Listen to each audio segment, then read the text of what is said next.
नमस्कार दोस्तों। आज मैं भगवान पर विश्वास बहुत ही सुंदर कहानी लेकर के आई हूँ। कहानी को अंत तक जरूर सुनिएगा। एक गरीब बालक था जो कि अनाथ था। एक दिन वो बालक एक संत के आश्रम में आया और बोला कि बाबा, आप सबका ध्यान रखते हैं, मेरा इस दुनिया में कोई नहीं है, तो क्या मैं यहाँ आपके आश्रम में रह सकता हूँ? बालक की बात सुनकर संत बोले, बेटा तेरा नाम क्या है? उस बालक ने कहा, मेरा कोई नाम नहीं है। तब संत ने उस बालक का नाम रामदास रखा और बोले कि अब तुम यही आश्रम में रहना। रामदास वही रहने लगा और आश्रम के सारे काम भी करने लगा। उन संत की आयु 80 वर्ष की हो चुकी थी। एक दिन वो अपने शिष्यों से बोले कि मुझे तीर्थ यात्रा पर जाना है। तुम में से कौन कौन मेरे साथ चलेगा और कौन कौन आश्रम में रुकेगा? संत की बात सुनकर सारे शिष्य बोले कि हम आपके साथ चलेंगे, क्योंकि उनको पता था कि यहाँ आश्रम में रुकेंगे तो सारा काम करना पड़ेगा। इसलिए सभी बोले कि हम तो आपके साथ तीर्थ यात्रा पर चलेंगे।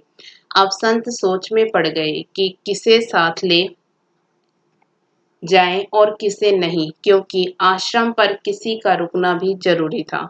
बालक रामदास संत के पास आया और बोला, बाबा, अगर आपको ठीक लगे तो मैं यहीं आश्रम पर रुक जाता हूँ। संत ने कहा, ठीक है, पर तुझे काम करना पड़ेगा। आश्रम की साफ सफाई में भले ही कमी रह जाए, पर ठाकुर जी की सेवा में कोई कमी मत रखना।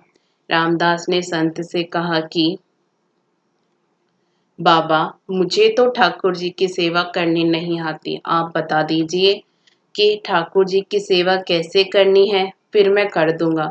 संत रामदास को अपने साथ मंदिर ले गए। वहां उस मंदिर में राम दरबार की झांकी थी। श्री राम जी, सीता जी, लक्ष्मण जी और हनुमान जी थे। संत ने बालक रामदास को ठाकुर जी की सेवा कैसे करनी है सब सिखा दिया। रामदास ने गुरु जी से कहा कि बाबा, मेरा इनसे रिश्ता क्या होगा, ये भी बता दो, क्योंकि अगर रिश्ता पता चल जाए तो सेवा करने में आनंद आएगा। उन संत ने बालक रामदास से कहा कि तू कहता था ना कि मेरा कोई नहीं है, तो आज से ये राम जी और सीता जी तेरे माता पिता हैं। रामदास जी ने साथ में खड़े लक्ष्मण जी को देखकर कहा, अच्छा बाबा, और ये जो पास में खड़े हैं वो कौन है? संत ने कहा, ये तेरे चाचा जी हैं। और हनुमान जी के लिए कहा कि ये तेरे बड़े भैया हैं। रामदास सब समझ गया और फिर उनकी सेवा करने लगा। संत शिष्यों के साथ यात्रा पर चले गए। आज सेवा का पहला दिन था।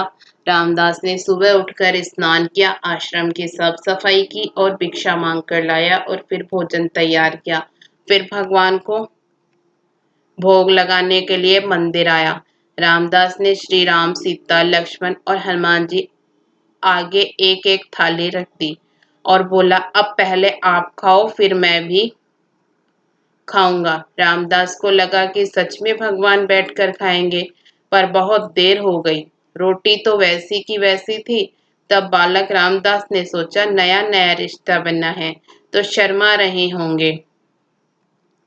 रामदास ने पर्दा लगा दिया।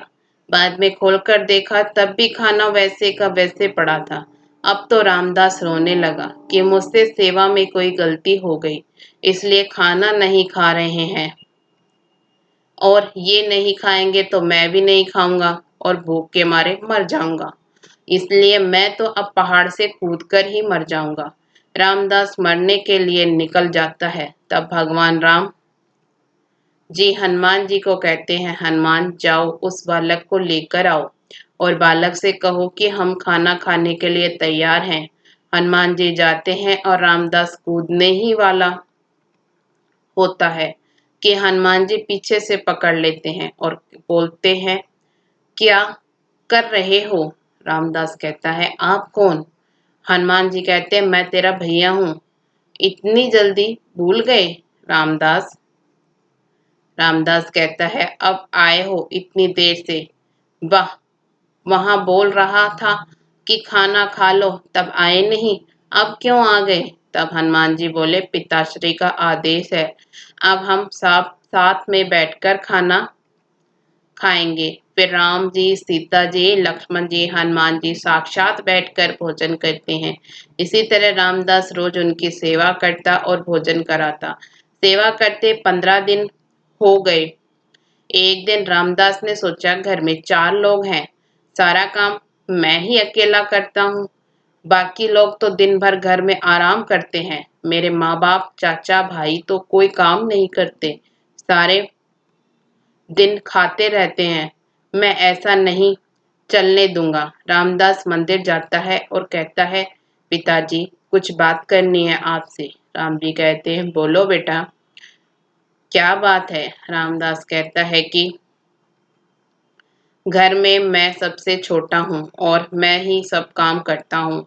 अब से मैं अकेले काम नहीं करूँगा, आप सबको भी काम करना पड़ेगा। आप तो सब बस सारा दिन खाते रहते हो और मैं काम करता रहता हूँ। अब से ऐसा नहीं होगा। राम जी कहते हैं, तो फिर बताओ बेटा, हमें क्या करना है?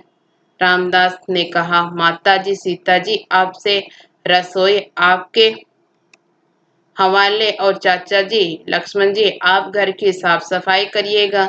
भैया जी, हनुमान जी शरीर से मजबूत हैं, जाकर जंगल से लकड़ियां लाइएगा। पिताजी, राम जी, आप बाजार से राशन लाइए और घर पर बैठकर पत्तल बनाओगे। सबने कहा, ठीक है। मैंने बहुत दिन अकेले सब काम किया, अब मैं आराम करूंगा।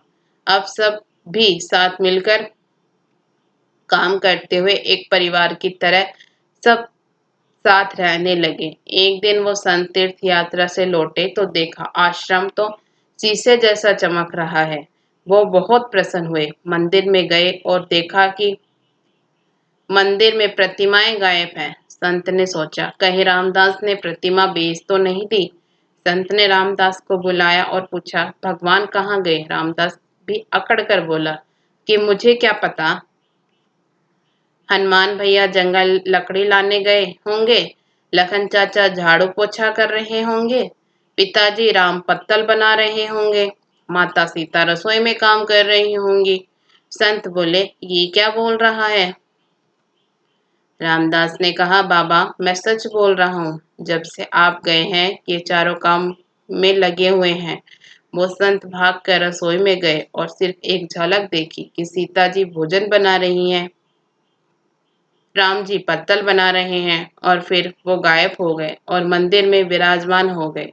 संत रामदास के पास गए और बोले, आज तुमने मुझे मेरे ठाकुर के दर्शन कराए, तू धन्य है। और संत ने रो रो कर रामदास के पैर पकड़ लिए। रामदास जैसे भोले निश्चल भक्तों की भक्ति से विवश होकर भगवान को भी साधारण मनुष्य की तरह जीवन व्यतीत करने आना पड़ता है। जय श्री राम।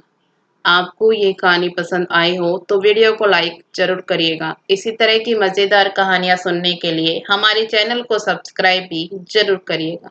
धन्यवाद।